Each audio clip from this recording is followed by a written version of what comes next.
வணக்கம். திருவண்ணாமலையில் உள்ள இந்திரலிங்கம் பற்றி உங்களுக்கு ஒரு ஆழமான, மறைமுகமான அனுபவத்தை வழங்குகிறோம். இந்திரலிங்கம் என்பது திருவண்ணாமலையின் புனிதமான வரலாற்றில் மிக முக்கியமான பகுதியாக கருதப்படுகிறது. இதன் ஆவியியல் பலன்கள் மற்றும் நாம் இதை பற்றி அறிந்து கொள்ள வேண்டிய முக்கிய அம்சங்கள் என்ன என்பதற்கான விளக்கத்தை இங்கே காண்போம். இந்திரலிங்கம் எப்படி நம் ஆன்மீக முன்னேற்றத்தில் ஒரு வழிகாட்டியாக இருப்பதையும், இதன் ஆவியுடன் நாம் எவ்வாறு ஒன்றிணைந்து பயணிக்கலாம் என்பதையும் தெரிந்து கொள்ள இந்த வீடியோவை முழுமையாக பாருங்கள். திருவண்ணாமலையில் உள்ள 8 முக்கிய லிங்கங்கள் அஷ்டலிங்கங்கள் என அழைக்கப்படுகின்றன. இந்த 8 லிங்கங்கள் சிவபெருமானின் வழிபாட்டில் முக்கியமானதாக கருதப்படுகின்றன. மேலும் அவற்றை சுற்றி வழிபாடு செய்வது ஒரு பெரும் ஆன்மீக அனுபவமாக கொள்ளப்படுகிறது. இவை இந்திரலிங்கம், அக்னிலிங்கம், யமலிங்கம், நீர் லிங்கம், வருணலிங்கம், வாயுலிங்கம், குபேரலிங்கம், யஸ்யான்லிங்கம். முதலாவது லிங்கமான இந்திரலிங்கம் பற்றி விளக்கமாக பார்க்கலாம். இந்திரலிங்கம் என்பது இந்திரதேவனின் பெயரால் அழைக்கப்படும் லிங்கம். இந்த லிங்கம் மழையின் கடவுள் மற்றும் தேவர்களின் ராஜா இந்திரனால் பிரதிஷ்டை செய்யப்பட்டுள்ளது. இந்திரதேவனுக்கு இந்த லிங்கத்தில் வழிபாடு செய்தால் அனைத்து தெய்வங்களின் அருள் கிடைக்கும் என்று நம்பப்படுகிறது. இந்த லிங்கத்திற்கு தெள்ளியணை மண்டபம் என்னும் இடத்தில் வழிபாடு செய்யப்படுகிறது. இந்திரலிங்கத்தை வழிபடுவதால் வாழ்க்கையில் எதிர்கொள்ளும் அனைத்து தோல்விகளை வெற்றி செய்திடலாம். மேலும் மனம் சாந்தியடையவும் வாழ்க்கையில் நல்ல முன்னேற்றம் அடையவும் இந்திரலிங்கம் வழிபாடு மிகவும் சித்தியாகும். திருவண்ணாமலை இந்து மதத்தின் புனித நகரங்களில் ஒன்று. இங்கு இருக்கும் இந்திரலிங்கம் என்பது ஒவ்வொரு பக்தருக்கும் ஓர் அதிசயமான அனுபவத்தை அளிக்கும்.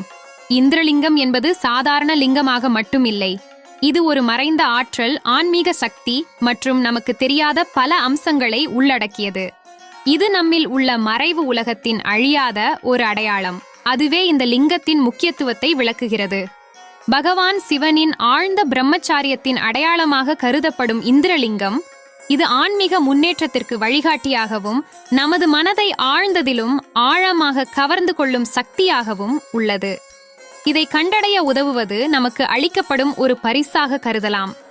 இந்திரலிங்கத்தை வழிபடும் முறைகள் மிகவும் மந்திரமிக்கதாகவும் மறைவானதாகவும் இருக்கும். இதனால் அதன் ஆவியியல் பரிணாமங்கள் மிகுந்த ஆழமான புரிதலை தருகின்றன. இந்திரலிங்கத்தை எவ்வாறு வழிபட வேண்டும் என்பதற்கு பல வழிமுறைகள் கூறப்பட்டுள்ளன. ஒவ்வொரு முறையும் இந்த லிங்கத்தை பார்க்கும்போது அது நமக்கு ஒரு புதிய அனுபவத்தை அளிக்கிறது. இதை வழிபடும் போது நாம் பூர்வீக மந்திரங்களை உச்சரிப்பதன் மூலம் நம் மனதில் நிலவும் மாற்றங்களை உணரலாம். இந்த மந்திரங்கள் நம்மை அந்த ஆவியுடன் தொடர்புபடுத்துகின்றன, நம் மனதை பரிசுத்தமாக்குகின்றன மற்றும் நம் ஆன்மீக பரிணாமங்களை மேம்படுத்துகின்றன.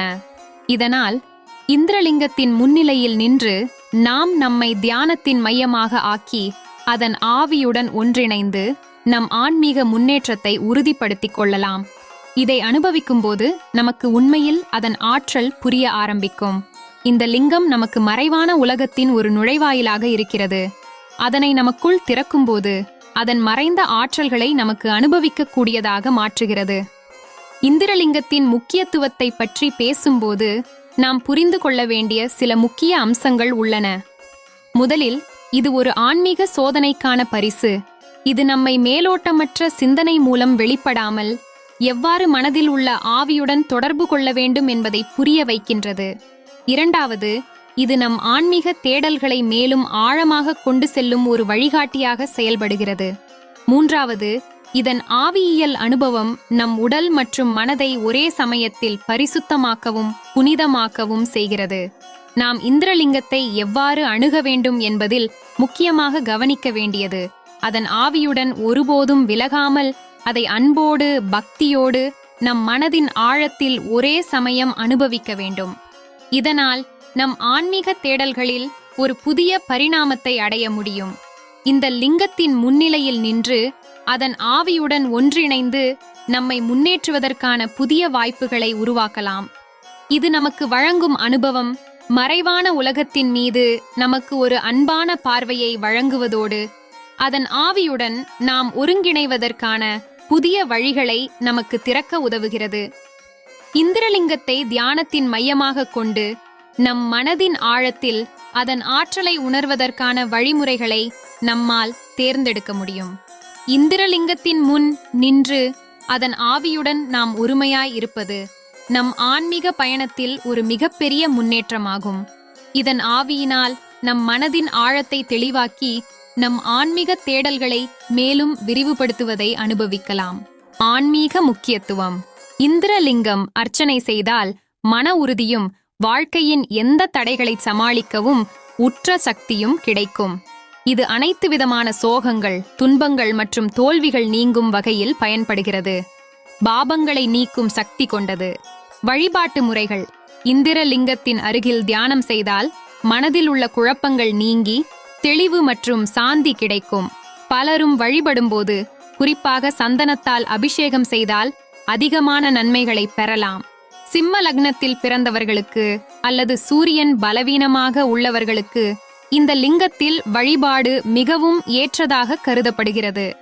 மொத்தத்தில் இந்திரலிங்கத்தை பற்றிய புரிதலை விரிவாக எடுத்துக்கொண்டால், இதை வழிபடுவதன் மூலம் அப்பா, அன்னை, நண்பர்கள் மற்றும் நெருங்கிய உறவுகளுக்கு நல்ல ஆரோக்கியம், சுபிட்சம் மற்றும் நீடித்த வெற்றி கிடைக்கும். இதோடு இந்திரலிங்கத்தில் விருப்பப்படி தீபம் ஏற்றுதல், பூஜை செய்கை, அர்ச்சனை மற்றும் அபிஷேகம் போன்றவற்றை செய்ய முடியும். வாழ்க்கையில் சிறந்த முன்னேற்றம், மனதில் ஆழ்ந்த அமைதி, எல்லா வகையிலும் நல்ல நிலை கிடைக்க இந்திரலிங்கம் வழிபாடு பயனுள்ளதாக இருக்கும்.